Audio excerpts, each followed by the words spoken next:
Hero আলমের কাছে আমার একটা প্রশ্ন। আপনার বাবাকে যে বগুড়া থেকে ঢাকা আনা হয়েছিল হসপিটালে ভর্তি করানোর জন্য, আপনি কি ছিলেন সেখানে? দেশের মানুষের কাছে আমার প্রশ্ন, একটা মেয়ে কি এতটাই জঘন্য হতে পারে যে একটা মানুষ মৃত্যু শয্যায় তার কাছে যাবে না? আপনার বাবাকে কি আপনি আনতে গিয়েছিলেন নাকি আপনি ঢাকা ছিলেন? বলেন। আপনি কিন্তু ঢাকাতে ছিলেন, আপনি কিন্তু আপনার বাবাকে আনতে যাননি।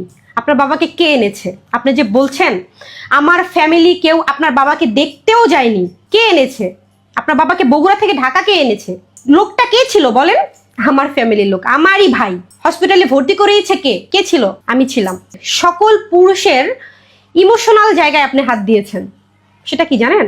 আপনার বাবার অসুস্থতায় আমি দেখি নাই।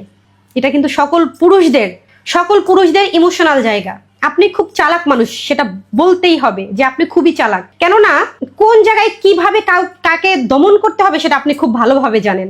ঠিক আছে, মানে আপনি একটা অজুহাত পেয়ে গেলেন যে আমি আপনার বাবাকে দেখতে যাইনি। এর কারণটা কি? লাস্ট টাইমে শুরু থেকে আমি ছিলাম, শুরু থেকে কিন্তু আপনার বাবার অসুস্থতায় আমি ছিলাম, কিন্তু লাস্ট টাইমে আমি কেন থাকতে পারিনি সেটা কেন বলছেন না? সেটা বলার সাহস কি আপনার নেই? কেন নেই? ছিলাম না আমি লাস্ট টাইমে আপনি এমন কি করেছেন যার কারণে আমি থাকতে পারিনি? বলেন। এই প্রশ্ন আপনার কাছে আমার। আপনি কি এমন কাজ করেছেন যার কারণে আমি লাস্ট পর্যন্ত আপনার বাবার পাশে থাকতে পারিনি?